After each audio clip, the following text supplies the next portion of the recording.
Corría el año 1983, cuando un cristiano, Juan Zuccarelli, caminaba junto a su esposa por la ciudad de La Plata y al levantar la vista vio la cárcel número 1, la cárcel de Olmos.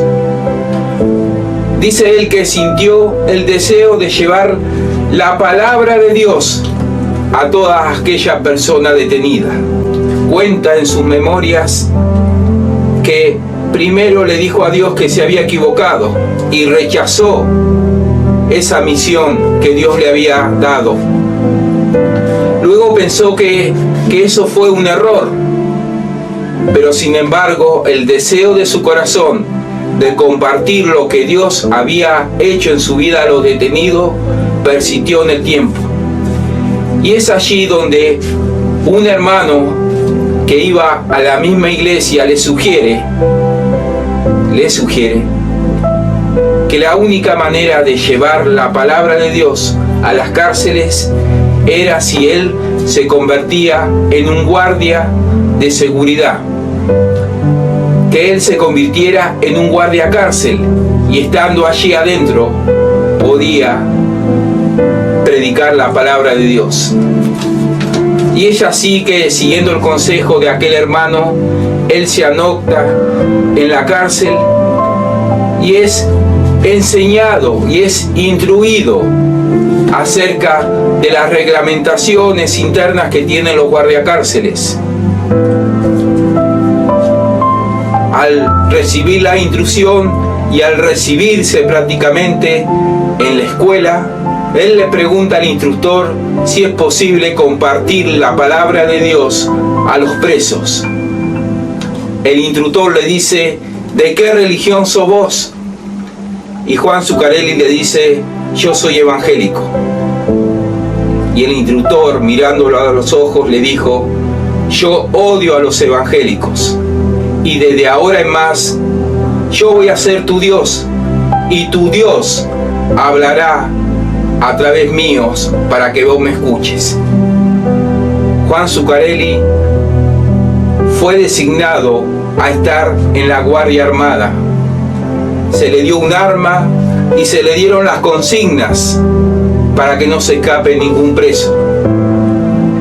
Sin embargo, Dios iba a allanar su camino y es citado Juan Zuccarelli a hablar con las autoridades para decidir acerca de este tema de la religión. ¿Qué es esto de compartir la palabra de Dios con los presos? El oficial le dice a Juan Zuccarelli si tiene algún amigo dentro de la cárcel de Olmo, a lo cual él responde: sí, yo tengo uno, se llama Jesucristo. Al oír la respuesta, este oficial le dice: retírese, Zuccarelli, retírese. Sin embargo, el deseo de este cristiano seguía latente, seguía vivo. Juan Zuccarelli es cambiado de función a tareas administrativas. Y es allí donde el poder de Dios, donde el Evangelio es entregado a todos aquellos que estaban al lado de Juan Zuccarelli. Unos pocos guardias oyen la palabra de Dios y son alcanzados. En la cárcel de Olmo funcionaba una radio interna, pero en ese momento se encontraba rota, nadie la podía arreglar.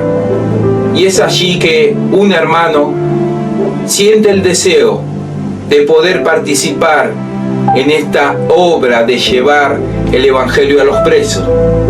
Su nombre era José Luis Tesi.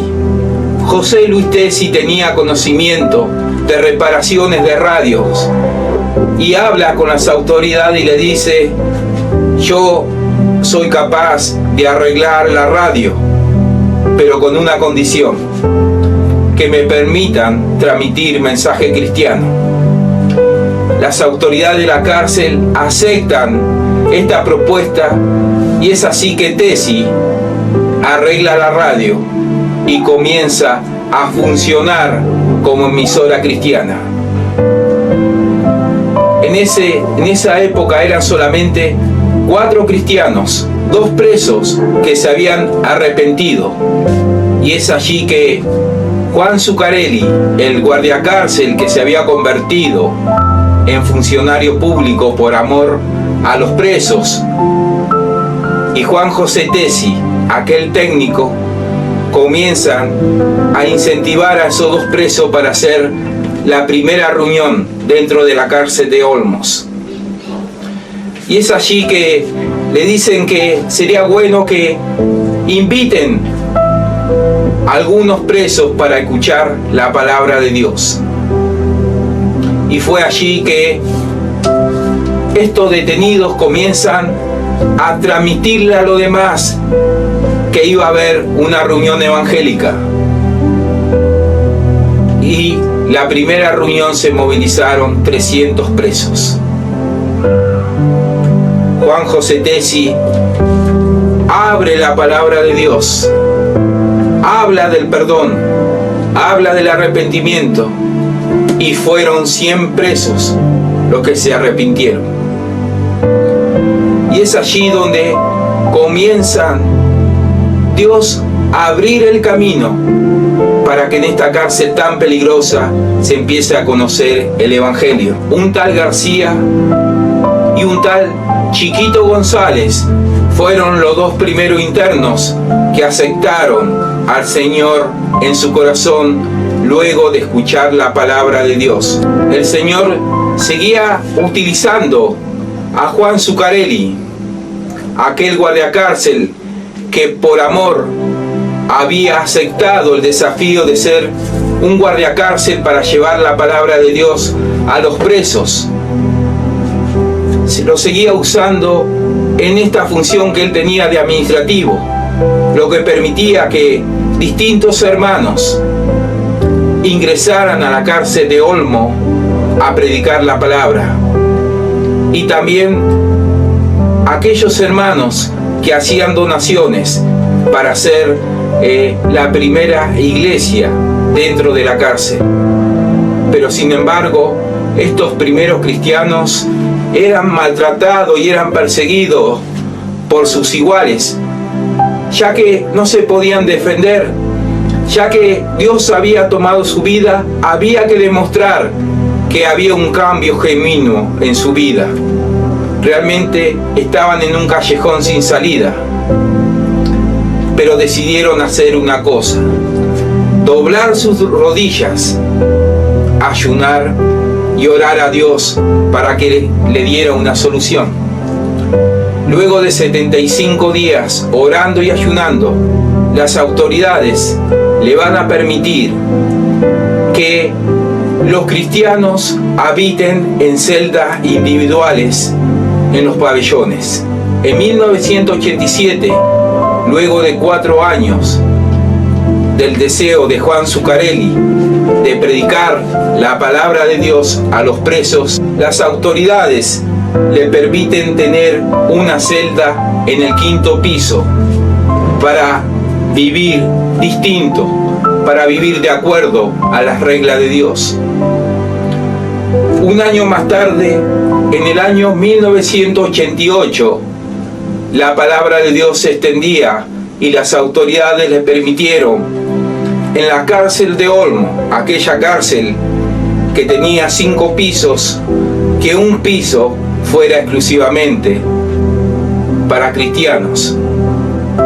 En el año 1991, en esta cárcel de Olmos, esta cárcel tan peligrosa, se le permitía a los cristianos tener un pabellón completo. La iglesia en este momento había quedado a cargo de Ramón, Daniel y Antonio, y aquel guardiacárcel, Juan Zuccarelli, fue nombrado como responsable de cultos no católicos en la cárcel de Olmo. ¡Qué transformación! ¡Qué entrega a Dios! ¡Qué obediencia que tuvo Juan Zuccarelli en llevar la palabra de Dios a los detenidos! Él había pensado que era un error de Dios, que se había equivocado al designarlo a él como su embajador dentro de las cárceles. Pero sin embargo, en menos de 10 años, este cristiano era designado por las autoridades del servicio penitenciario bonaerense como responsable de los cultos no católicos. Después de muchos años de lucha y amor, el 51% de los internos de las cárceles de Olmos había escuchado y se había entregado a los pies de Cristo. El 51% de los internos se había arrepentido. Dios salvaba, sanaba y restauraba la vida, no solamente de los internos, sino del personal penitenciario. Los índices de criminalidad habían descendido tanto que este programa de llevar el Evangelio a los presos fue escuchado por el director de la cárcel de Melchor Romero, el cual urgentemente manda llamar a Juan Zuccarelli para que este método de compartir la palabra de Dios se pueda realizar en la cárcel de Melchor Romero. Y es allí donde Juan Zuccarelli nombra al primer preso pastor, Ramón Ábalos, para que lleve la palabra de Dios a la cárcel de Melchor Romero. Ramón Ábalos fue el primer preso misionero que se envió para compartir la palabra de Dios. Pero todavía la obra de Dios no había terminado. La obra de Dios había comenzado. Comenzó en la cárcel número 1 del servicio penitenciario bonaerense de Olmos. Se extendió a la de Melchor Romero, y las autoridades bonaerenses del servicio penitenciario le propusieron no solamente tenga una celda de cristiano, no solamente tenga un pabellón de cristiano, no solamente que la cárcel tenga un bloque de cristiano, sino que se le proponía a Juan Zuccarelli que una cárcel fuera una iglesia. Le llegó la propuesta de crear la primera cárcel cristiana. La unidad 25 se llamó Cristo es la única esperanza. A la cárcel 25 del servicio penitenciario bonaerense se la conoce como Cristo la única esperanza. Luego de tantos años compartiendo la palabra y aceptando el desafío, Juan Zuccarelli, como el hermano Tesis, como el primer pastor detenido, Ramón Ábalos, 10.000 presos fueron alcanzados por el Evangelio. 10.000 internos fueron alcanzados para la gloria de Dios. Juan Zuccarelli, un hombre entregado a Dios, aceptó el desafío de predicar en todos los confines de la tierra, y él aceptó este desafío. Y de qué manera Dios lo usó. Y este no es un trabajo para cualquiera. No cualquiera va a dejar la comodidad de su hogar para llevar la palabra a los detenidos, aquellas personas que están completamente entregadas al delito y a la criminalidad. Pero vemos que Dios muchas veces llama a hombres a que acepten este desafío de entregar la palabra de Dios. Ahora tenemos la posibilidad de tener dentro de nuestras asambleas a una persona, a un funcionario, pero que es un funcionario cristiano, para acercar la palabra de Dios. Bueno, esto ha sido todo por hoy.